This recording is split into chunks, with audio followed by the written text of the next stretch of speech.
نحمده ونصلي على رسوله الكريم اما بعد فاعوذ بالله من الشيطان الرجيم بسم الله الرحمن الرحيم رب اشرح لي صدري ويسر لي امري واحلل عقدة من لساني يفقهوا قولي۔ السلام علیکم ورحمۃ اللہ وبرکاتہ۔ تو یہ کلمہ حسبی اللہ و نعم الوکیل یا حسبنا اللہ و نعم الوکیل سنگین حالات میں، شدید مصیبتوں میں، تکلیفوں کے اوقات میں، بیماریوں میں، خود اپنے اندر کی کمزوریوں میں آپ کو فائدہ دیتا ہے۔ ہم کہتے ہیں یا اللہ مجھے میری اس کیفیت سے نکال، میری اس بیماری سے نکال۔ اگر انسان کو یقین ہونا تو یہ دنیا کی ساری قوتوں سے زیادہ بڑی قوت ہے جب انسان اللہ پہ یقین کر کے اس سے مانگ لیتا ہے تو سب سے بڑی قوت کا سہارا لیتا ہے۔ مثلا کسی نے آپ کا مال ہتھیا لیا، آپ میں واپس لینے کی کوئی سکت نہیں، بھائی نے آپ کی جائیداد پہ قبضہ کر لیا، آپ لڑائی نہیں کر سکتے، آپ زبردستی نہیں کر سکتے، کون آپ کا سہارا ہو؟ بھائی سہارا ہوتے ہیں نا عام طور پہ، جب مشکل ہوتی ہے تو بھائی کام آتے ہیں، آپ کے کام بناتے ہیں۔ بھائی نے ہی الٹا ظلم ڈھا دیا، کتنی کہانیاں آپ جا کے دیکھیں کورٹس میں، بہن نے بھائی نے بھائی کے خلاف مقدمے کیے ہوئے۔ آپ کسی ایسے کو جانتے ہیں جس نے ایسا کچھ کیا ہو؟ کبھی سنا ہے خاندان میں یا کہیں ادھر ادھر؟ سبحان اللہ۔ اس کا مطلب یہ چیز بہت عام ہے نا کہ جن پہ ہمیں مان ہوتا ہے، جن سے ہمیں توقع ہوتی ہے یہ ہمارے کام آئیں گے، یہ ہمارا سہارا بنیں گے، وہی کیا کرتے ہیں؟ وہی آپ کے اوپر ظلم ڈھانے لگتے ہیں، وہی آپ کا مال قبض کر لیتے ہیں، آپ کے پتے کاٹ دیتے ہیں، کیونکہ آپ نے ٹرسٹ کر کے ان کو اپنے سارے راز دیے ہوئے ہوتے ہیں، وہ آپ ہی کے خلاف استعمال کر دیتے ہیں۔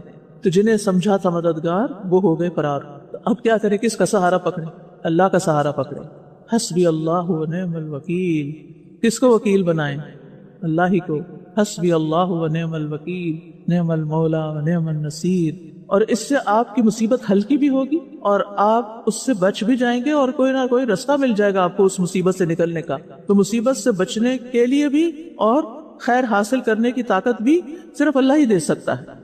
اور جب انسان کہتا ہے نا حسبی اللہ و نعم الوکیل، اللہ ہی کافی ہے، بس وہی کافی ہے، تو پھر اس طرح انسان کے اندر ایک یقین پیدا ہوتا ہے اور اس کا دل ہر چیز سے خالی ہو جاتا ہے، صرف اللہ کی طرف متوجہ ہو جاتا ہے، کیونکہ سارے معاملات تو اللہ تعالیٰ کے ہاتھ میں ہیں۔ وَسُبْحَانَ ذِي الْمَلَكُوتِ وَسُبْحَانَ ذِي الْجَبَرُوتِ وَسُبْحَانَ الْحَيِّ الَّذِي لَا يَمُوتُ۔ ساری بادشاہت اسی کی، ساری طاقت اسی کی، ایسی ہستی جس کو موت بھی نہیں آنی۔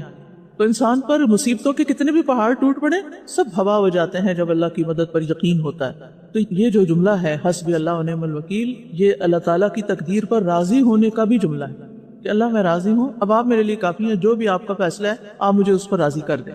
ایک حدیث میں آتا ہے رسول اللہ صلی اللہ علیہ وسلم نے فرمایا یقیناً تمہارے بعد ایک گمراہ کن کذاب آئے گا جس کے سر میں پیچھے سے شکنیں بنی ہوں گی، موٹا ہونے کی وجہ سے پیچھے سے بل پڑے ہوئے ہوں گے، اور بے شک وہ یہ دعویٰ کرے گا میں تمہارا رب ہوں۔ تو جو شخص یہ کہہ دے تو ہمارا رب نہیں، ہمارا رب تو اللہ ہے، ہم اسی پر توکل کرتے ہیں، لیکن ربنا اللہ علیہ توکلنا والیہ انبنا نعوذ باللہ من شرک، ہم اللہ پر توکل کرتے ہیں، اسی کی طرف رجوع کرتے ہیں، اور ہم تیرے شر سے اللہ کی پناہ میں آتے ہیں۔ تو دجال کو اس شخص پر تسلط حاصل نہیں ہوگا، دجال اس کو کچھ بھی نہیں بگاڑ سکتا۔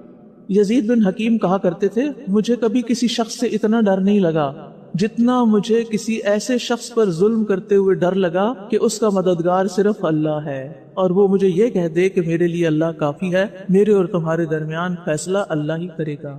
یہ تو اس سے میں ڈر جاتا ہوں، اور یہ ڈرنے کی بات بھی ہے کیونکہ اللہ کا مقابلہ تو پھر کوئی نہیں کر سکتا نا۔ تیرے ہی لیے ہر قسم کی تعریف ہے جس سے کہ آسمان بھر جائیں، زمین بھر جائے، اور جو کچھ ان دونوں کے درمیان ہے وہ سب بھی، اور اس کے بعد ہر وہ چیز جسے تو چاہے کہ وہ بھر جائے، یعنی تیری تعریف سے بھر جائے۔ اے وہ ذات جو تعریف اور بزرگی کے لائق ہے، جو تو عطا فرمائے اسے کوئی روکنے والا نہیں، اور جو تو روک دے اسے کوئی دینے والا نہیں، اور کسی صاحب حیثیت کو اس کی حیثیت تیرے ہاں کوئی فائدہ نہیں دے سکتی۔ اللہ سبحانہ تعالیٰ کی حمد و ثنا کے ساتھ دعا کا آغاز کرنا چاہیے، اور اللہ سبحانہ تعالیٰ کی کتنی حمد کرے؟ اتنی حمد کہ جس کو نہ گنا جا سکتا ہو اور نہ شمار کیا جا سکتا ہو۔ اللہ سبحانہ تعالیٰ ہی حمد کا، ثنا کا، تسبیح کا، تعریف کا، ذکر کا، بزرگی اور عظمت کا مستحق ہے۔ اور ثنا کا مطلب ہوتا ہے خوبصورتی کے ساتھ کسی کی تعریف کرنا، مدح کرنا، کسی کو خوبصورتی کے ساتھ متصف کرنا، اس کے اچھے اوصاف بیان کرنا، اور مجد کہتے ہیں عظمت اور انتہا درجے کا شرف۔ تو اللہ سبحانہ تعالیٰ جب کسی کو انعام دینے کا کچھ عطیہ دینے کا ارادہ کر لیتا ہے تو اس کی مہربانی اور اس کے فضل اور اس کی رحمت کو کوئی روک نہیں سکتا، اور اگر وہ کسی سے اپنی نعمتیں روک لے تو پھر کوئی اور دے نہیں سکتا۔ ما یفتح اللہ للناس من رحمت فلا ممسک لها وما یمسک فلا مرسل له من بعدہ۔ اللہ جو رحمت لوگوں کے لیے کھول دے تو اسے کوئی بند کرنے والا نہیں، اور جس کو وہ بند کر دے تو اس کے بعد اسے کوئی بھیجنے والا نہیں۔ تو اس سے کیا پتہ چلتا ہے کہ ہر چیز کا مالک صرف ایک اکیلا اللہ ہی ہے، وہی سب کچھ کر سکتا ہے۔ لہٰذا اگر ہماری زندگی میں کوئی مشکل ہو، کوئی تکلیف ہو، کوئی پریشانی ہو تو ہمیں کس کی طرف رجوع کرنا چاہیے؟ سب سے پہلے کس کی یاد آنی چاہیے؟ سب سے پہلے کس کا ذکر کرنا چاہیے؟ ایک اللہ کا، کیونکہ سارے مسائل کا حل صرف اور صرف اسی کے پاس ہے۔ ہم عام طور پر دنیا میں جو ریسورسفل پرسنز ہوتے ہیں ان کی طرف رجوع کرتے ہیں۔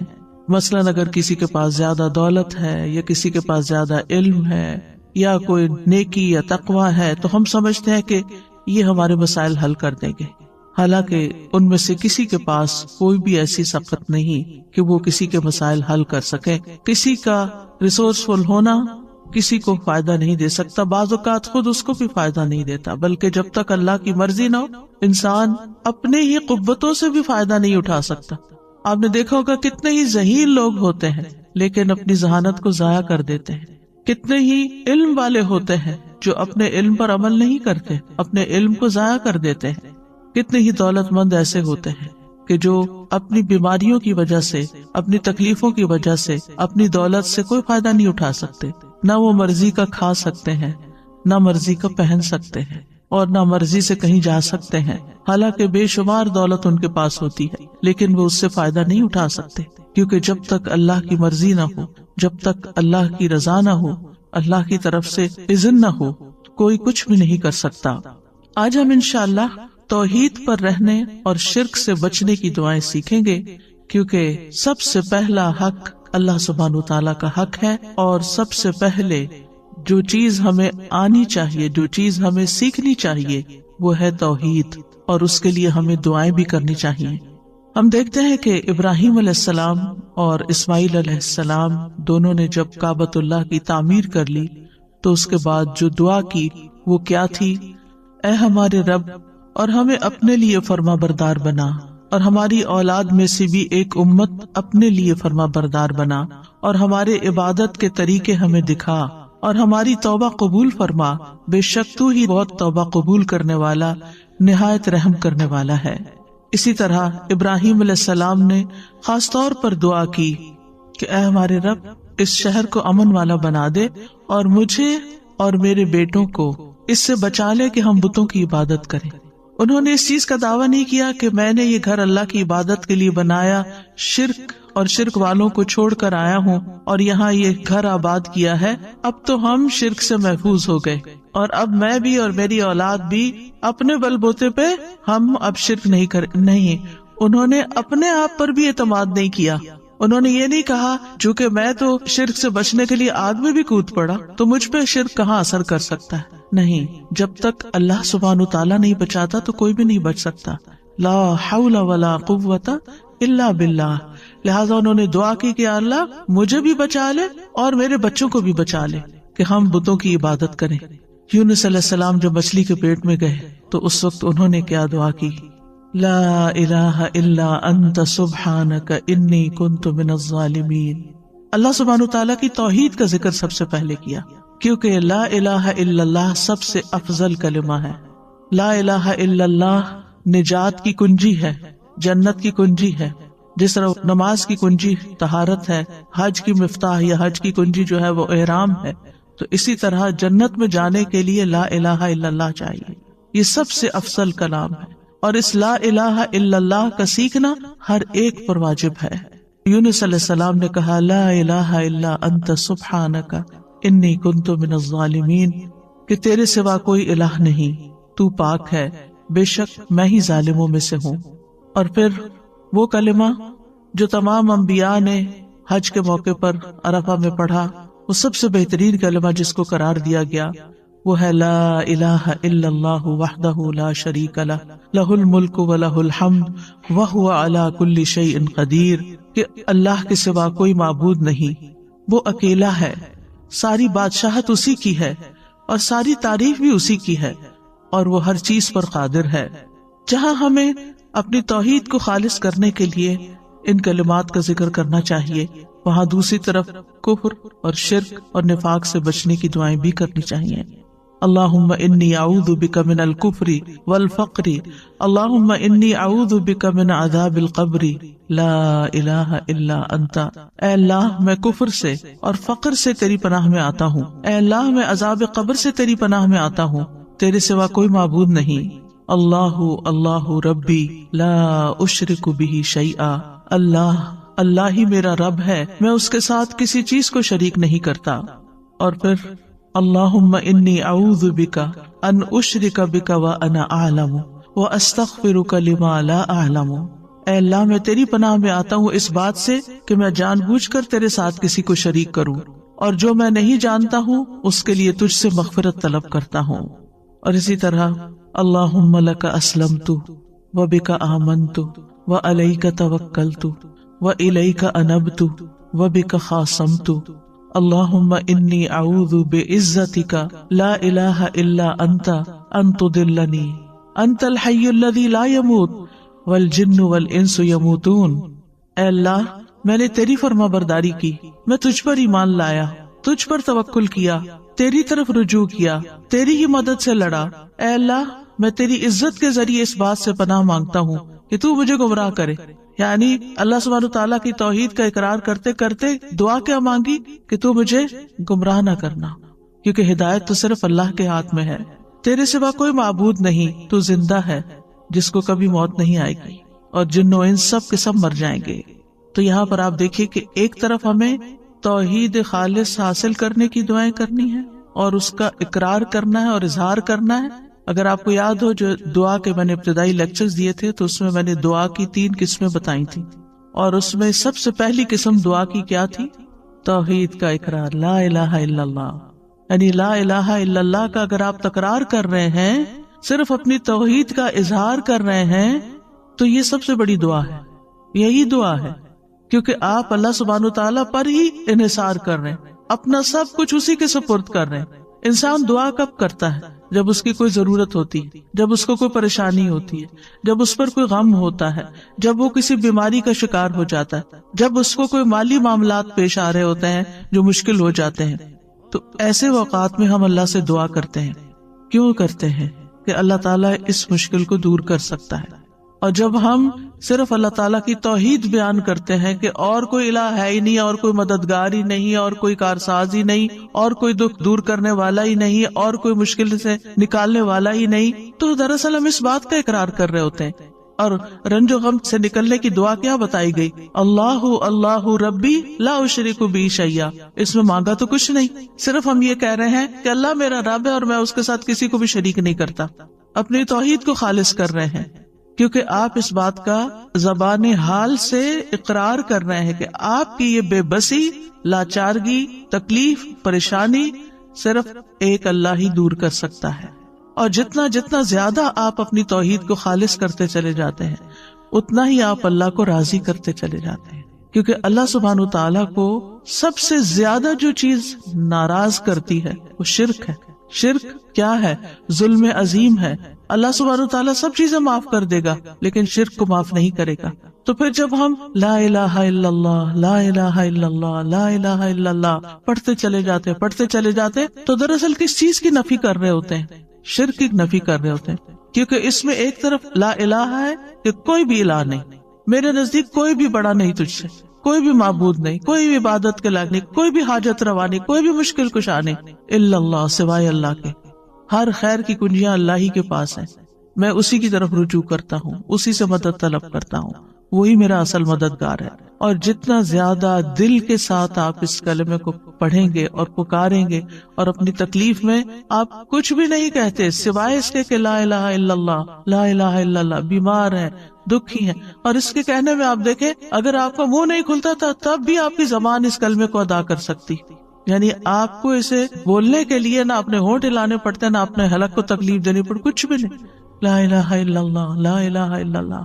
اور آپ دیکھیں اگر آپ پریشان ہو، دکھ میں ہو، غم میں ہو، مسائل میں گھرے ہوئے ہو اور آپ کو کچھ سمجھ نہ آ رہی ہو تو بس صرف اتنا پڑھنا شروع کر دیں، لا الہ الا اللہ، اور شرک سے بیزاری کا اظہار شروع کر دیں، تو آپ دیکھیں گے کہ جو ہی آپ اپنی توحید کو خالص کریں گے آپ کے مسائل حل ہونا شروع ہو جائیں گے، کیونکہ آپ نے اپنا پورا توکل، اپنا بھروسہ، اپنا اعتماد اللہ پہ ظاہر کر دیا، اپنے سارے معاملات اللہ کے سپرد کر دیے، وہ سیدھا کرنے والا ہے۔ ہم سمجھتے ہیں کہ ہم مسائل کو حل کر سکتے ہیں، ہم الجھے ہوئے دھاگے سلجھا سکتے ہیں، نہیں، صرف اللہ ہی کر سکتا ہے، اور اس کے لیے علم ہونا بھی ضروری ہے، اس پر ایمان اور اعتماد ہونا بھی ضروری ہے، اس پر یقین ہونا ضروری ہے، اور اس کا پھر زبان سے اظہار اور اقرار بھی ضروری ہے۔ تو توحید یہی ہے کہ انسان اپنی صرف زبان سے نہیں، اپنے حال سے بھی صرف ایک اللہ کا اقرار کرے۔ اللہ سبحانہ وتعالیٰ نے ہمیں پیدا ہی اس لیے کیا ہے، وَمَا خَلَقْتُ الْجِنَّ وَالْإِنسَ إِلَّا لِيَعْبُدُونَ، کہ میں نے جنوں انسانوں کو نہیں پیدا کیا مگر اس لیے کہ وہ میری عبادت کریں، یعنی اللہ کے بن جائیں، یعنی سب سے زیادہ محبت بھی اس سے کریں، سب سے زیادہ تعظیم بھی اسی کی، سب سے زیادہ حق اسی کا، ہر چیز پر اسی کو ترجیح دینے والے ہوں۔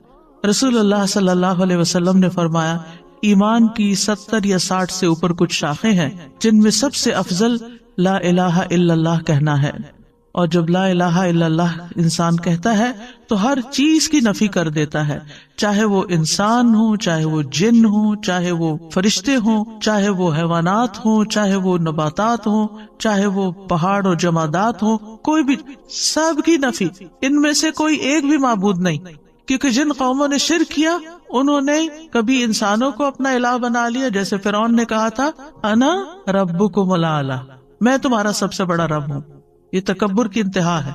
تو لوگوں نے اس کو کیا مانا ہوا تھا، وہ کہتا ہے کیا تم میرے علاوہ کسی الہ کو جانتے ہو، میں ہی تمہارا الہ ہوں، تو لوگوں نے بھی اس کو الہ مان لیا۔ تو بہت سے جو قوموں نے شرک کیا انہوں نے انسانوں کو واقعی اپنا معبود بنا لیا، اور ان کے آگے وہ جھکے بھی۔ بدھا کو کیا سمجھتے ہیں لوگ، عیسیٰ علیہ السلام کو کیا بنا لیا، اللہ کے بیٹے کے علاوہ الہ بھی بنا دیا۔ تو نیک لوگوں کو لوگوں نے اپنا الہ بنا لیا۔ مسلمانوں کے اندر بھی آپ دیکھیں کہ کسی درجے میں بزرگوں کی، نیک لوگوں کی، تقوی والوں کی ایک خاص ایسی عقیدت ہوتی ہے جو انہیں نعوذ باللہ اللہ کے مقام یا اس کے برابر کر دیتی ہے، کہ یہی ہمارے سب کچھ ہے، یہی ہمیں سب کچھ دیں گے، انہی کی وجہ سے ہی سب کچھ ہے۔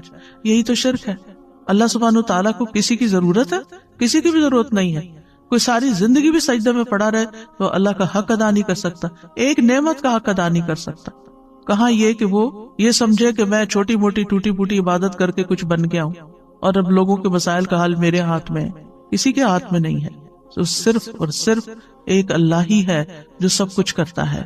پھر آپ دیکھیں اہل عرب نے فرشتوں کو اللہ کی بیٹیاں بنا کے ان کی پوجا شروع کر دی تھی، ان کے بت بنا کے رکھ لیے تھے، اور وہ سمجھتے تھے کہ یہ ہماری مشکلات آسان کرتی ہیں اور یہ ہمارے فائدے کی ہیں۔ وہ ان کے نام کی نظر نیاز کرتے، ان کے نام کے چڑھاوے چڑھاتے، ان کے نام پہ جانور ذبح کرتے، بہت کچھ ان کی طرف سے کرتے۔ تو لا الہ الا اللہ، کوئی فرشتے بھی نہیں۔ پھر لوگوں نے جنوں کو بھی الہ بنا لیا۔ سورۃ الجن میں اس کا ذکر ملتا ہے کہ وہ ان سے ڈرتے تھے، ان سے خوف کھاتے تھے، اور جب سفر کرتے اور رات کو کہیں پڑاؤ کرنا ہوتا، کسی وادی میں ٹھہرتے تو کہتے ہم اس وادی کے جن کی پناہ طلب کرتے ہیں کہ وہ ہمیں ہر طرح کے شر سے بچائے، یعنی یہاں جو کیڑے مکوڑے ہیں یا اور کوئی دشمن ہے ان سب کے شر سے ہمیں یہ جنوں کا سردار بچا لے۔ نعوذ باللہ، یہ بھی بہت بڑا شرک ہے۔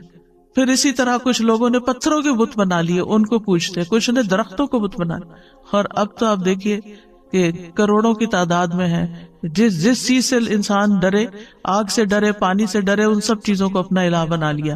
اسلام ایک واحد ایسا دین ہے کہ جس میں سب سے زیادہ جس چیز کی امپورٹنس ہے اور جس کے بغیر کوئی مسلمان ہی نہیں ہوتا، وہ ہے یہ کلمہ لا الہ الا اللہ، کہ ہم ہر ایک کی نفی کرتے ہیں، سب کو نگیٹ کرتے ہیں، اور صرف اللہ سبحانہ تعالیٰ کو ہی اپنا الہ اور معبود سمجھتے ہیں۔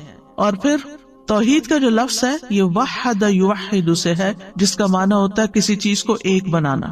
اسی سے اللہ تعالیٰ کی صفات ہیں الواحد، الاحد، اور پھر اللہ تعالیٰ کو ایک ماننا اس کی ذات میں، اس کی صفات میں، یعنی اس کی ذات میں بھی کوئی شریک نہیں اور اس کی صفات میں بھی کوئی شریک نہیں، اس کی الوہیت میں یعنی اس کے الہ ہونے میں، اس کی ربوبیت میں رب ہونے میں، اس کے تمام اسماء و صفات میں وہ یکتا ہے۔ لیس کمثلہ شیء، کوئی چیز اس جیسی نہیں، وہو السمیع البصیر۔ امام ابن قیم توحید کی تعریف یوں بیان کرتے ہیں، توحید صرف بندے کے اس اقرار کو نہیں کہتے کہ اللہ کے سوا کوئی خالق نہیں، اور یہ کہ اللہ ہر چیز کا رب اور اس کا بادشاہ ہے، جیسا کہ بتوں کی پرستش کرنے والے اس کا اقرار کرتے ہیں لیکن پھر بھی وہ مشرک ہے۔ یعنی اللہ کو ایک ماننا اس معنی میں کہ وہی خالق ہے، وہی مالک اور رب ہے، بادشاہ ہے، لیکن ساتھ یہ دیویاں بھی ہیں، تو یہ بھی شرک ہو جاتا ہے۔ یعنی کچھ لوگ اللہ تعالیٰ کی کچھ صفات میں اس کو ایک مانتے ہیں اور باقی میں دوسروں کو بھی شریک کر دیتے ہیں۔ وہ کہتے ہیں، اور بڑی خوبصورت تعریف ہے یہ توحید کی اور ہمیں سمجھنی چاہیے اچھی طرح، کہ توحید اللہ کی محبت، اس کے سامنے جھک جانے، اس کے دروازے پر عاجزی اور انکساری کرنے، اس کی اطاعت میں کمال فرما برداری کرنے، اس کی عبادت میں کمال اخلاص اختیار کرنے، اور اپنے تمام اقوال اور افعال میں اس کے بلند چہرے اور رضا کا ارادہ کرنے پر مشتمل ہے۔ اسی کے لیے روک لینے، اسی کے لیے عطا کرنے، اسی کے لیے محبت کرنے اور اسی کے لیے نفرت کرنے پر مشتمل ہے۔ یہ ہے توحید۔ یعنی توحید میں صرف اتنا کافی نہیں کہ ہم کہیں کہ ہم پتھروں کے بتوں کو یا انسان اور جنات اور ان کو نہیں مانتے، بلکہ اس کے ساتھ ساتھ یعنی محبت بھی سب سے بڑھ کر اللہ سے، والذین آمنوا اشد حبا للہ۔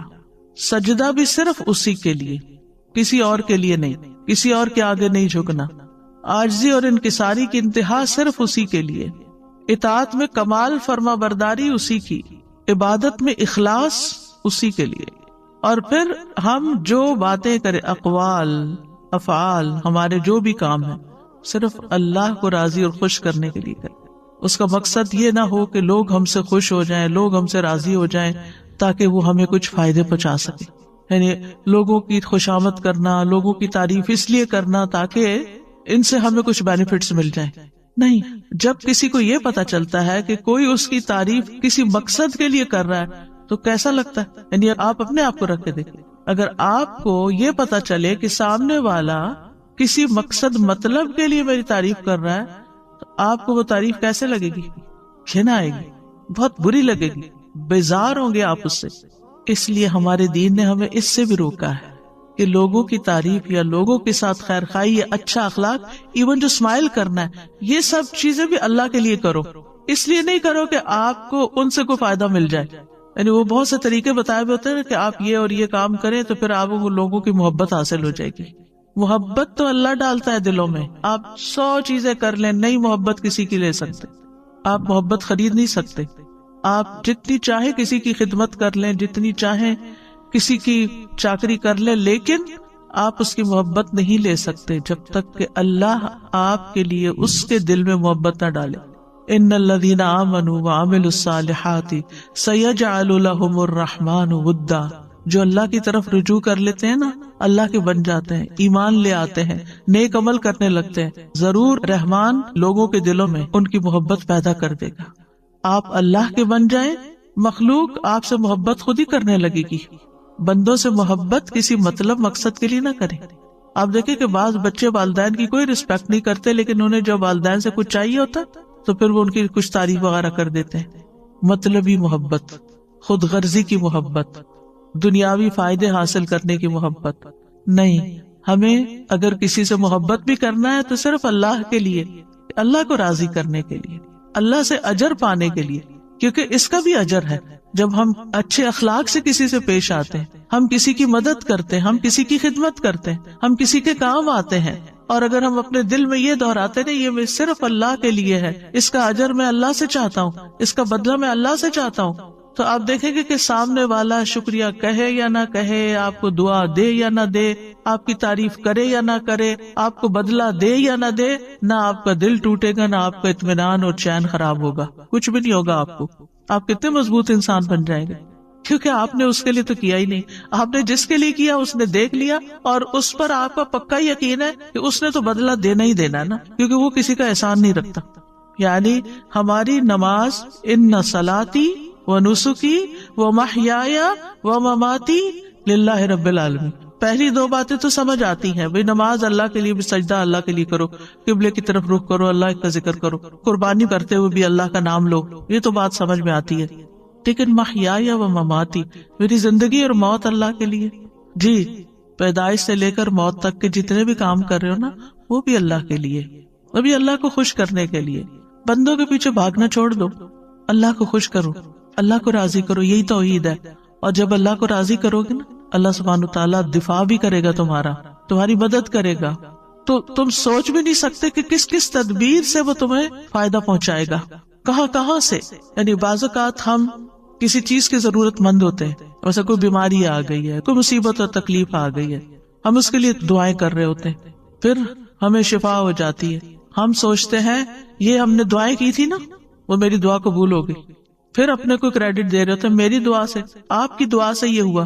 یہ کتنا عام جملہ ہے، آپ کی دعا سے یہ فلاں کام ہو گیا. آپ کو کس نے بتایا کہ اس نے واقعی اتنی اچھی دعا کی، اور واقعی دعا کی بھی ہے یا نہیں کی؟ یہ ہم نے ایک تکیہ کلام بنا لی، آپ کی دعاؤں سے یہ سب کچھ ہو گیا.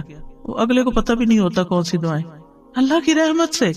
اور یہ ہو سکتا ہے کہ آپ کی دعا، میری دعا، اس کی دعا، اس کی دعا، اس سے ہی صحیح کچھ ہوا ہو، کہ ہمارے پاس کوئی گارنٹی نہیں، ہمارے پاس کوئی یقینی علم نہیں ہے، ہمیں کہاں سے پتا چلا. بات یہ ہے کہ آپ دعا کی بات کریں، آپ کو نہیں معلوم، ہو سکتا ہے آپ نے کسی ایسے وقت میں کسی شدید بھوکے کو کھانا کھلایا ہو اور آپ کھلا کے بھول چکے ہوں، اور اللہ نے آپ کی وہ نیکی لکھ لی، اور اس وقت جب آپ شدید تکلیف میں تھے تو اس نیکی کا بدلہ آج آپ کو یوں ملا کہ آپ صحت مند ہو گئے. اللہ تعالیٰ جس طریقے سے مدد کرتا ہے بندوں کی، وہ آپ اپنی طرف سے خانوں میں مت بانٹے، اللہ نے یہ کر دیا، اللہ تعالیٰ یہ کر. اللہ کے بارے میں وہ باتیں کیوں کہتے ہو جن کا تمہیں علم ہی نہیں؟ یعنی یہ شرک سے بھی بڑی برائی ہے. وَأَن تَقُولُوا عَلَى اللَّهِ مَا لَا تَعْلَمُونَ، کہ تم اللہ کے بارے میں وہ باتیں کرو جن کا تمہیں علم ہی نہیں، تم جانتے بھی نہیں، اپنے پاس سے اللہ کے ذمے لگا رہے ہو چیز. اللہ تعالیٰ سے حسن ظن رکھنا چاہیے، لیکن ہماری ساری زندگی میں توحید ہونی چاہیے. یعنی ہم چاہے نماز پڑھیں، چاہے روزہ رکھیں، اللہ تعالیٰ اسی لیے تو اس کی جزا خود دے گا کہ روزہ اللہ کے لیے ہوتا ہے. یعنی صرف اللہ ہی جانتا ہے کہ ہم نے روزہ رکھا یا نہیں، تو وہی اس کی جزا دے گا. اسی طرح وَأَتِمُّ الْحَجَّ وَالْعُمْرَةَ لِلَّهِ، حج اور عمرہ بھی صرف اللہ کے لیے کرو، اور باقی محیایا و مماتی میں سب کچھ کور ہو جاتا ہے. بندوں کی خدمت، بندوں کے ساتھ حسن سلوک، ان کے برے رویے کے باوجود ان کے ساتھ احسان کا معاملہ کرنا، یہ آپ ایسے تھوڑی کر سکتے. کتنے ہی لوگ ہیں جو کسی کو معاف نہیں کر سکتے. اللہ اکبر، ایسے سنگ دل ہوتے ہیں. ٹھیک ہے، لوگوں کی بڑی بڑی زیادتیاں ہوتی ہیں، لیکن اسوہ حسنہ کیا کہتا ہے؟ نبی صلی اللہ علیہ وسلم کی سنت کیا کہتی؟ اگر وہ لوگوں کو معاف نہ کرتے تو کیا ایسے دین پھیلتا؟ انہوں نے معاف کیا، کس کے لیے؟ اللہ کے. صبر کیا، کس کے لیے؟ وَلِرَبِّكَ فَاصْبِرْ. جب ہم کہتے ہیں نا صبر نہیں ہوتا، نہیں، اگر آپ اللہ کی خاطر کریں گے تو وہ صبر بھی ہو جائے گا، اللہ کی خاطر کریں گے تو شکر بھی ہو جائے گا، اللہ کی خاطر کریں گے ہر بڑے سے بڑا، مشکل سے مشکل کام اللہ کے لیے آپ کر سکتے ہیں، کیونکہ آپ کہتے ہیں میں اللہ کے لیے کر رہا ہوں. ہم بندوں کے سامنے سٹبن ہو جاتے ہیں، ضدی ہو جاتے ہیں، ان کے ساتھ مقابلے پہ اتر آتے ہیں کیونکہ انہوں نے ہمارے ساتھ یہ کیا تو ہم ان کو ایسے مزہ چکھائیں گے. یہ ساری چیزیں، لیکن اللہ سبحانہ وتعالیٰ کے ساتھ ہمارا معاملہ عاجزی اور انکساری کا، ہم اللہ کی خاطر ٹوٹ سکتے ہیں. اللہ کی خاطر اگر ہماری کوئی عزت نہیں کرتا تو ہم اس کو برداشت کر سکتے ہیں، کیونکہ عزت تو ساری ساری اللہ کے لیے ہے. تو عزو من تشاء و تذل من تشاء، تو جسے چاہتا ہے عزت دیتا ہے، تو جسے چاہتا ہے ذلت دیتا ہے. بیدک الخیر انک علی کل شیء قدیر. تو اس لیے چھوٹے سے چھوٹا کام، کسی سے سلام کرنا، ہاتھ ملانا، اسمائل کرنا، گلے لگانا، کسی کی کو مدد کرنا، خدمت کرنا، کسی کے کام آنا، کسی کو کوئی مشورہ دینا، کسی کا غم بانٹ لینا، کسی وحشت زدہ دل کو انس فراہم کرنا، کسی کے سوال کا جواب دے دینا، کسی کو کوئی مشورہ دے کے اس کی مدد کر دینا، کسی کی کو مالی مدد کر دینا، کسی کو کھلا دینا، پلا دینا، کچھ بھی ہو صرف اللہ کے لیے. محیایا و مماتی، شروع سے لے کے آخر صرف اللہ کے لیے. انما نطعمکم لوجہ اللہ لا نرید منکم جزاء ولا شکورا. ہمیں آپ سے بدلہ بھی نہیں چاہیے اس کے عوض، اور شکریہ بھی نہیں چاہیے. بات ہی ختم ہو گئی، کتنے جھنجٹ ختم ہو گئے، کیونکہ ہم اسی شش و پنج میں پڑے رہتے ہیں. فلاں نے ہمارے ساتھ یہ احسان کیا تو اب ہمیں کیا کر. لوگ احسان کو بھی ایک بوجھ لے کے بیٹھ جاتے ہیں، اور زندگی میں لوگوں کو ہی پلیز کرتے کرتے زندگی بیت جاتی.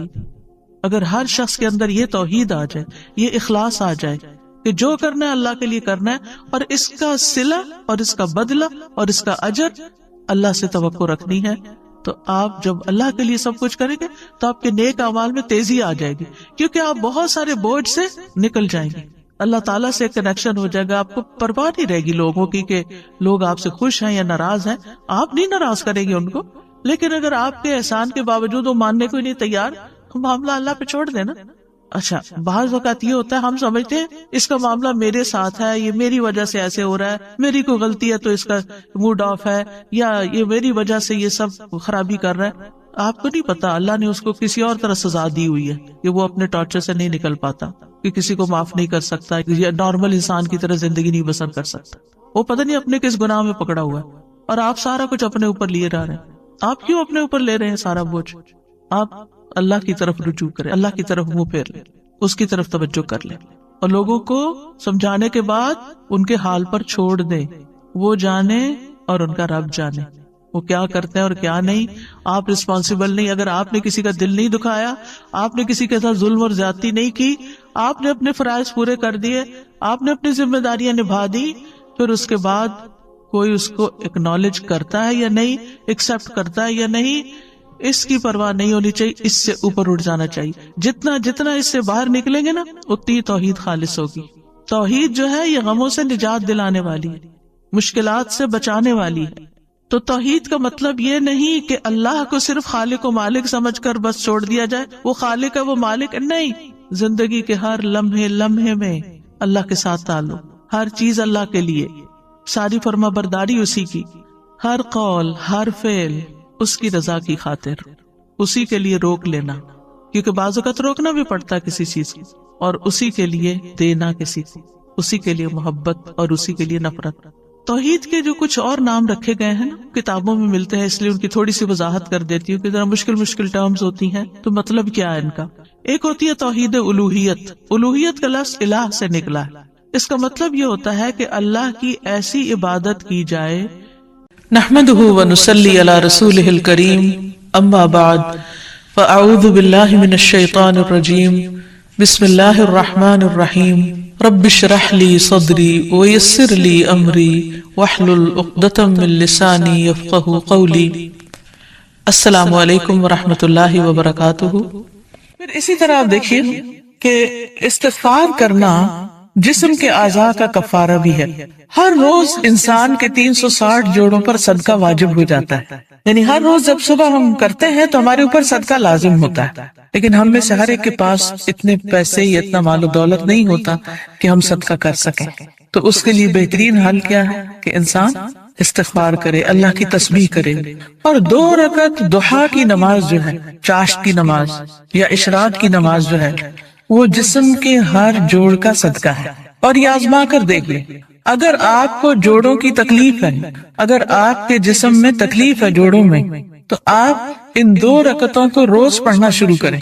اس کا وقت سورج نکلنے سے تقریباً 15-20 منٹ بعد سے لے کر سورج ڈھلنے کے 15-20 منٹ پہلے تک ہوتا ہے، یعنی ظہر کے وقت جب سورج آتا ہے اوپر، تو جب تک وہ زوال سے تقریباً 15-20 منٹ پہلے تک، جیسے اگر 12:15 بجے مثلاً ہے تو زوال ہے تو 11:15 تک یا 11:55 تک آپ پڑھ سکتے ہیں۔ اور اس میں کیا ہے، 2 رکعتیں عام 2 نفل جیسے پڑھتے ہیں، اس کو اپنے اوپر لازم کر لیں۔ جب انسان یہ کفارہ ادا کر دیتا ہے تو اس کی گردن آزاد ہو جاتی، وہ اپنی جان کو دوزخ سے چھڑا لیتا ہے۔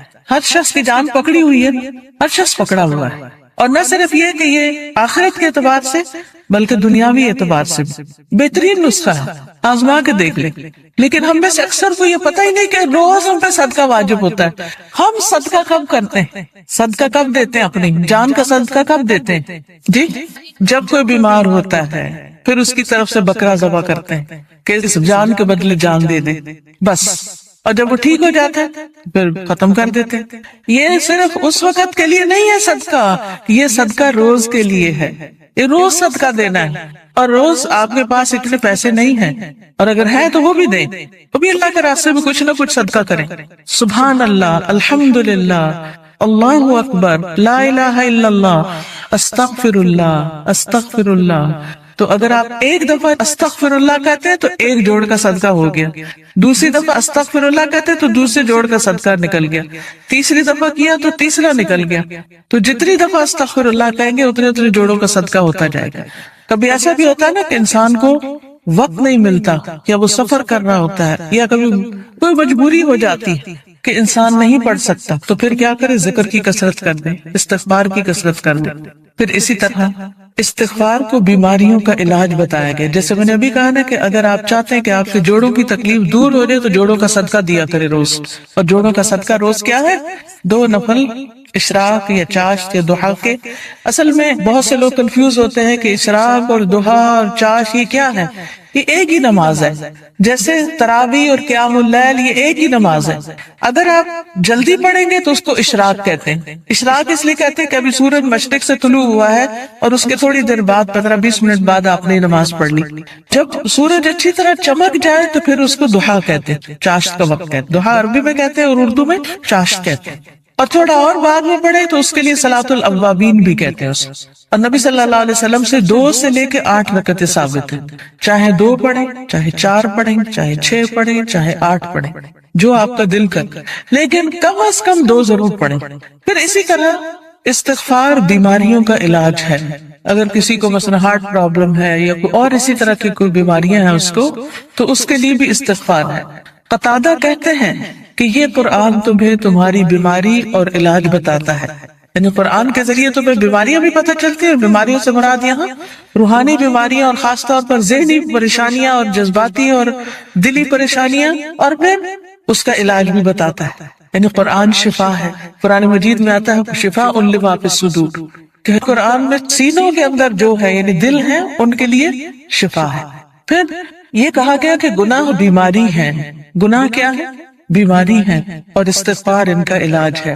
پھر اسی طرح جو شخص استغفار کرتا ہے اسے فرشتوں کی دعائیں ملتی ہیں. قرآن مجید میں سورۃ الغافر میں آتا ہے الذین یحملون العرش ومن حولہ یسبحون بحمد ربہم ویؤمنون بہ ویستغفرون للذین آمنوا ربنا وسعت کل شیء رحمة وعلما فاغفر للذین تابوا واتبعوا سبیلک وقہم عذاب الجحیم.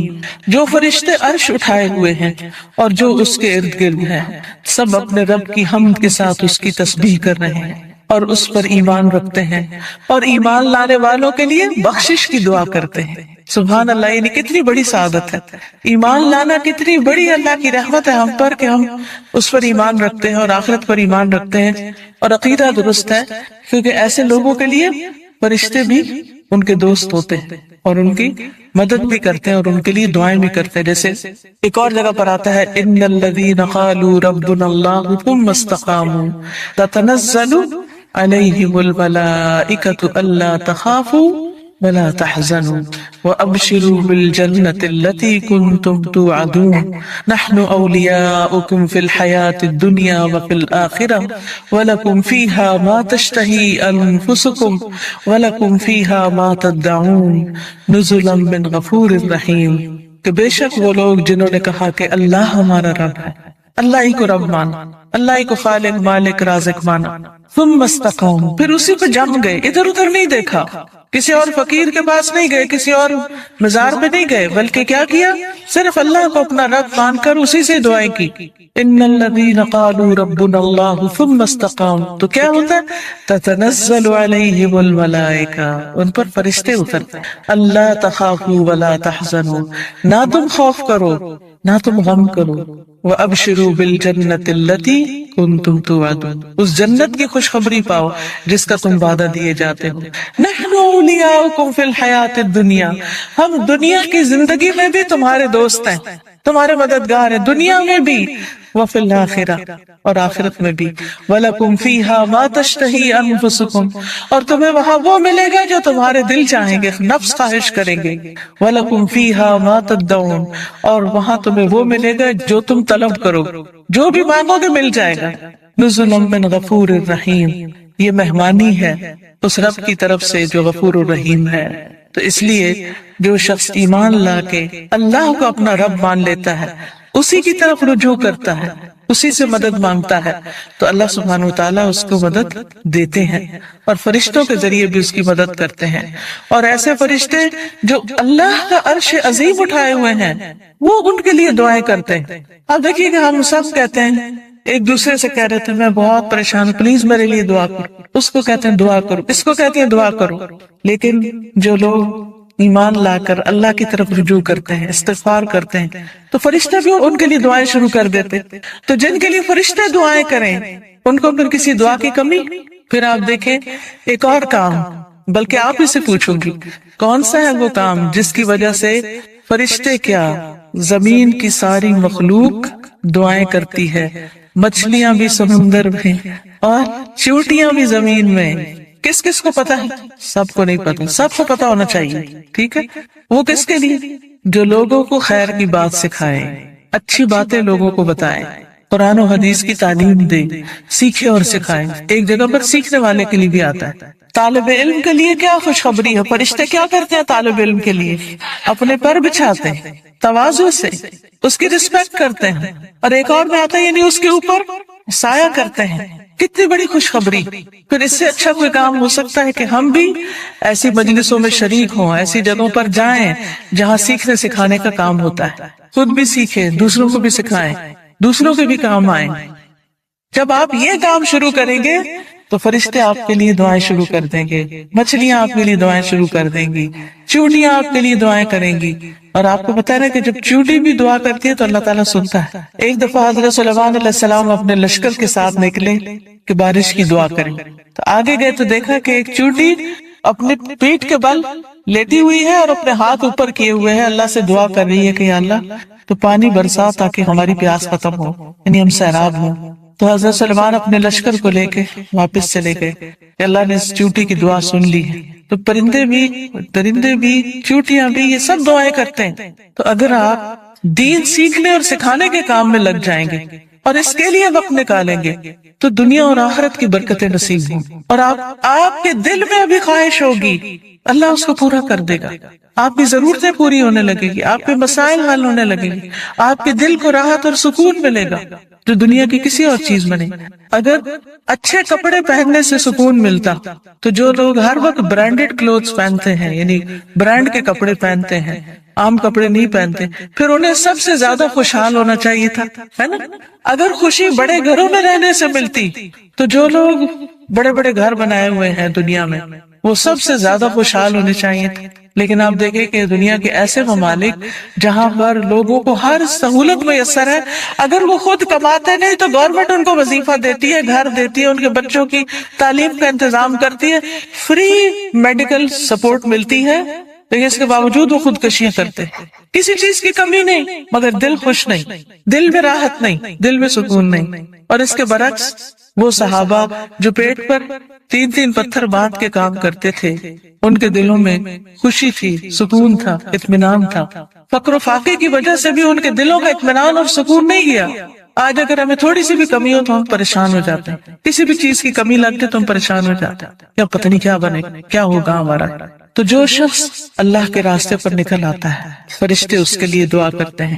فرمایا جو فرشتے عرش اٹھائے ہوئے ہیں اور جو اس کے ارد گرد ہیں سب اپنے رب کی حمد کے ساتھ اس کی تسبیح کرتے ہیں اور اس پر ایمان رکھتے ہیں، ایمان والوں کے لیے بخشش طلب کرتے ہیں اور کہتے ہیں اے ہمارے رب تو نے اپنی رحمت اور علم سے ہر چیز کا احاطہ کر رکھا ہے، لہٰذا جن لوگوں نے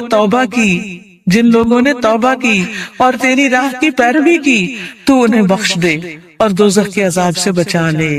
یہ فرشتوں کی دعائیں، لیکن یہ دعا کس کے لیے کرتے ہیں؟ توبہ کرنے والوں کے لیے، استغفار کرنے والوں کے لیے۔ پھر آخرت میں استغفار کرنے والوں کے درجات بلند ہوں گے، صرف اپنے لیے نہیں، اگر کوئی اپنے ماں باپ کے لیے بھی استغفار کرتا ہے، ان کی بخشش کی دعا کرتا ہے تو ان کے درجے بھی بلند ہوتے ہیں۔ مسند احمد کی روایت میں آتا ہے رسول اللہ صلی اللہ علیہ وسلم نے فرمایا بے شک اللہ عز و جل جنت میں ایک نیک آدمی کے درجات کو بلند کرتا ہے تو وہ پوچھتا ہے کہ اے میرے رب میرے یہ درجات کہاں سے بلند ہوئے؟ اللہ تعالیٰ فرماتا ہے تیرے حق میں تیری اولاد کی استغفار کی وجہ سے، کہ تیرے پیچھے تیرے بچے تیرے لیے بخشش مانگ رہے ہیں۔ کیا ہم سب اپنے والدین کے لیے روز بخشش کی دعا کرتے تو پھر ہم اپنی اولاد سے کیا توقع رکھتے ہیں کہ وہ ہمارے لیے کرے؟ ہاں، جو لوگ نماز پابندی سے پڑھتے ہیں وہ ضرور کرتے ہیں. کیسے؟ ربنا اغفر لی ولوالدی وللمؤمنین یوم یقوم الحساب. بس ضرورت اس چیز کی ہے کہ ہم توجہ کے ساتھ کو دعا پڑھیں گے، نہیں کہ دھیان کہیں اور، ربنا اغفر لی ولوالدی وللمؤمنین یوم یقوم الحساب، جلدی جلدی جلدی نہ، آہستہ آہستہ اور مانگ کے اللہ سے. اللہ ہمیں اس کی توفیق عطا فرمائے اور ہمارے بچوں کو ہمارے حق میں صدقہ جاریہ بنائے. پھر اسی طرح جن لوگوں کے نامہ اعمال میں استغفار زیادہ ہوگا وہ بہت خوش ہوگے، انہیں نہایت خوشی نصیب ہوگی. نبی صلی اللہ علیہ وسلم نے فرمایا جو شخص یہ بات پسند کرتا ہے کہ اس کا نامہ اعمال اسے خوش کر دے، یعنی وہ اپنی کتاب دیکھے اور خوش ہو جائے، تو اسے چاہیے کہ وہ کثرت سے استغفار کیا کرے، کیونکہ اس سے کیا ہوگا، ساری وہ چیزیں مٹ جائیں گی جو اس کے لیے پریشانی کا باعث ہوں گی. مثلا آپ کچھ لکھتے ہیں اور لکھنے میں غلطی ہو جاتی ہے، پھر آپ کیا کرتے ہیں، اس اریز کرتے ہیں. کبھی کیا کرتے ہیں، اوپر وائٹو لگا دیتے. تو استغفار کا مطلب کہ ڈھانپ دینا، یعنی غلطیاں نظر نہ آئیں. ہم سب غلطیاں کرتے ہیں لیکن استغفار کرتے ہیں تو جو غلطیاں وہ مٹتی چلی جاتی، ختم ہوتی چلی جاتی اور نامہ اعمال بہترین ہوتا جاتا ہے. اور قیامت کے دن انسان اپنا نامہ اعمال دیکھے گا تو اس میں بس اچھائیاں ہی اچھائیاں ہوں گی، کیونکہ برائیاں تو ساری توبہ سے صاف ہو گئیں. تو اس وقت انسان کتنا خوش ہوگا. مثلا آپ کے ٹیچر آپ کو پرچہ واپس کرے اور 100/100 نمبر ہوں تو آپ کی خوشی کا کیا ٹھکانہ ہوگا؟ بہت زیادہ خوش ہوگے کہ میرا تو ایک بھی نمبر نہیں کٹا، سارے ادھر، کوئی ریڈ نشان نہیں ہے، کوئی کاٹا نہیں ہے. تو سوچئے قیامت کے دن اگر آپ دیکھیں کہ آپ کی کوئی غلطی اس میں نظر ہی نہیں آ رہی، سب صاف مٹ گئی، ڈھانپ دی گئی، تو خوشی کا کیا عالم ہوگا. کیونکہ سب سے زیادہ تو پریشانی اسی بات سے ہوتی ہے نا کہ پتہ نہیں وہاں جائیں گے تو کیا نظر آئے گا اور اس پہ شرمندگی نہ ہو زیادہ. پھر اسی طرح عبداللہ بن بصر کی روایت ہے کہ نبی صلی اللہ علیہ وسلم نے فرمایا مبارک ہو اس کو جو اپنے نامہ اعمال میں کثرت سے استغفار پائے، کہ بہت زیادہ استغفار ہے اس میں. پھر اسی طرح استغفار جنت میں داخلے کا ذریعہ ہے. اللہ تعالیٰ فرماتے ہیں یا ایھا الذین آمنوا توبوا الی اللہ توبۃ نصوحا عسى ربکم ان یکفر عنکم سیئاتکم ویدخلکم جنات تجری من تحتها الانہار. اے لوگو جو ایمان لائے ہو، اللہ کی طرف توبہ کرو، خالص توبہ، سچی توبہ، پکی توبہ، صحیح والی توبہ. قریب ہے کہ تمہارا رب تم سے تمہاری برائیاں دور کر دے اور تمہیں ایسے باغوں میں داخل کرے جن کے نیچے نہریں بہتی ہوں. یعنی غلطیوں کی معافی ہو جائے تو جنت کے راستے آسان ہو جائیں گے اور اس کے لیے معافی مانگنی ہوگی، استغفار کرنا ہوگا. پھر اسی طرح جہنم سے بچنے کا ذریعہ بھی استغفار ہے، کیونکہ کچھ لوگ جہنم میں ڈالے جائیں گے تاکہ ان کو ان کی غلطیوں کی سزا ملے. جب وہ سزا بھگت لیں گے پھر نکال کے جنت میں بھیجے جائیں گے. اس وقت بھی آپ کو گرمی لگ رہی ہوگی تو دل گھبرا رہا ہوگا. یہ تو وقتی گرمی، اور ایسی بھی نہیں کہ جس سے انسان کو بہت تکلیف. ٹھیک ہے انکمفرٹیبل ہوتا ہے انسان، وہ الگ بات ہے، لیکن اس میں بھی انسان کیا چاہتا ہے کہ فوراً ہوا میں نکلے، تازہ ہوا میں اور فریش ہو. کہاں آگ میں ہو انسان. ہم میں سے کس کے اندر ہمت ہے کہ وہ آگ کو برداشت کرے؟ کیا کسی کمرے میں، کسی گھر میں، کسی جگہ آگ لگی ہوئی ہو، آپ اس کے اندر جانا پسند کریں گے؟ دور سے بھاگیں گے، دھواں دیکھ کے بھی اس طرف نہیں جائیں گے کہ کہیں وہ آگ پھیل کے مشتعل نہ ہو. تو قیامت کے دن ہم میں سے کوئی بھی نہیں جانا چاہے گا. اور اس کا طریقہ کیا ہے؟ پھر ہم دنیا میں ہی کثرت سے استغفار کر لیں، دنیا میں ہی معافی مانگ لیں تاکہ جہنم میں جانے سے بچ جائیں. اور اگر معافی نہیں مانگتے تو لا الہ الا اللہ پڑھنے کی وجہ سے جنت میں تو انشاءاللہ جائیں گے، لیکن سزا بھگت، اور وہ سزا بہت سخت ہے اور نہیں پتا کہ کتنے عرصے کے لیے مل جائے، کیونکہ ہر ایک کی جیل کا وقت جو ہے مخصوص ہوتا ہے. رسول اللہ صلی اللہ علیہ وسلم نے فرمایا اے عورتوں کے گروہ، عورتوں سے خطاب ہے ہم سب سے، اے عورتوں کے گروہ صدقہ کرتی رہا کرو اور کثرت سے استغفار کرتی رہا کرو، کیونکہ میں نے دوزخ میں جانے والوں میں سے زیادہ تر عورتوں کو دیکھا ہے. دوزخ کی اکثر آبادی عورتوں پر مشتمل. ان عورتوں میں سے ایک عقل مند عورت نے عرض کیا کہ ہماری کثرت سے دوزخ میں جانے کی وجہ کیا ہے؟ عورتیں کیوں زیادہ ہوں گی جہنم میں؟ آپ نے فرمایا تم لعنت کثرت سے کرتی، دوسروں کو برا بھلا کثرت سے کرتی، گالی گلوچ، اس کو برا بھلا کہہ، اس کی غیبت کر، اس کے اوپر الزام لگا، یہ کر وہ کر، یعنی غلط چیزوں میں زبان کا استعمال ہونا، اور اپنے خامد کی ناشکری کرتی، اس کا کوئی احسان یاد نہیں رکھتے، اس کی کوئی اچھائی یاد نہیں رہتی۔ دیکھیے کوئی انسان کتنا بھی برا ہو لیکن اس میں بھی کوئی نہ کوئی اچھائی ہوتی ہے، تو اگر کسی میں 99 غلطیاں ہیں اور ایک اچھی چیز ہے تو کیا کرنا چاہیے؟ اس کی اچھائی کو یاد کر کے اس کا شکریہ ادا کرنا چاہیے، اس کے ساتھ احسان کرنا چاہیے، اس کی تعریف کر دینی چاہیے کہ ہاں فلاں میں یہ اچھائی ہے۔ ہم عام طور پر کیا کرتے ہیں کہ جو ہمیں اچھا لگے اس کی تو کوئی برائی بھی ہمیں نہیں بری لگتی، اس پر بھی ہم خوش ہوتے رہتے ہیں، واہ واہ کرتے رہتے ہیں، اور جو برا لگے اس کی کوئی اچھائی ہمیں نظر ہی نہیں آتی۔ تو یہ نہیں کرنا چاہیے۔ تو حل کیا ہے کامیابی کا؟ کہ ہم ایک طرف نیک اعمال کریں، پھر ان نیک اعمال کی حفاظت کریں، دوسری طرف گناہوں سے بچیں، اور پھر اگر ہو جائے انسان ہونے کے ناطے تو پھر کیا کریں؟ اللہ تعالیٰ سے استغفار کریں۔ اس مقصد کے لیے یہ ایک کارڈ چھپوایا گیا ہے جس میں استغفار کی دعاؤں کو اکٹھا کیا گیا۔ کس کس کے پاس ہے؟ اٹھا کے دکھائیں۔ الحمدللہ۔ اور جس کے پاس نہیں ہے وہ اسٹال سے لے بھی سکتے ہیں، ٹھیک ہے؟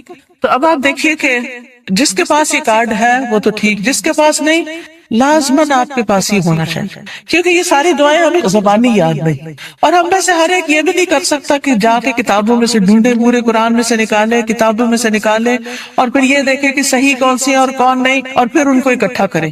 تو الحمدللہ اللہ کے فضل سے یہ دعائیں آپ کے لیے اکٹھی کر دی گئی۔ کوشش کریں کہ ہر روز ان دعاؤں کو آپ پڑھیں، لیکن اگر ہر روز نہیں پڑھ سکتے تو جس وقت آپ کو پریشانی ہو، بے چینی ہو، بیماری ہو، خوف ہو، گھبراہٹ ہو، مرنے کا خوف ہو، آخرت کی پکڑ کا خوف ہو، فکر ہو، آپ کے اندر بے چینی اور اضطراب آ جائے، فوراً استغفار کرنا شروع کریں۔ اس کے بغیر بھی کریں اور اس کے ساتھ بھی کریں۔ اب آپ نکالیے، میں آپ کو کچھ دعائیں کہلوا دیتی ہوں تاکہ ان کا صحیح پروننسیشن آپ کو آتا ہو، صحیح تلفظ آپ کو آتا ہو۔ اس کے علاوہ یہ کچھ اور کتابیں بھی ہیں جیسے محمد صلی اللہ علیہ وسلم کے معمولات وغیرہ، پھر اسی طرح یہ نور العلم کوئی کورس شروع ہو رہا ہے، اس میں داخلے کے پیچھے سے آپ فلائر لے سکتے ہیں۔ اسی طرح قرآن و سنت سے لی ہوئی صحیح دعائیں دعا کیجیے نام کی کتاب میں ہے، بہت سی دعائیں یہاں پر ملیں گی آپ کو۔ یہ کتاب اگر آپ کے گھر میں ہو تو ہر موقع کی دعا اس میں آپ کے لیے۔ اسی طرح ذکر کے بارے میں کارڈ ہے، جادو کے بارے میں بہت سے لوگوں کے ذہن میں سوال ہوتے ہیں، پریشان رہتے ہیں، تو جادو کی حقیقت پر اور پھر اس کا علاج کیا ہے اس پر یہ کتاب ہے۔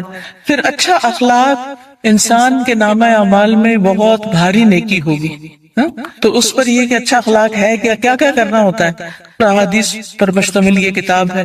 پھر اسی طرح صدقہ و خیرات جو ہے وہ بلاؤں کو ٹالتا ہے، بلا آنے سے بھی روکتا ہے، اور جب آ جائے تو اس کو بھی دور کرنے کا ذریعہ بنتا ہے۔ جیسے ایک حدیث میں آتا ہے، داؤ مرضاکم بالصدقات، اپنے مریضوں کا علاج صدقے سے کرو، نہیں اگر کوئی بیمار ہو جائے تو صدقہ کرنا شروع کر لو، تو صدقہ بھی ایک علاج ہے۔ تو یہ صدقہ خیرات کس طرح ہوتا ہے اس پہ احادیث پر مبنی یہ کتاب ہے۔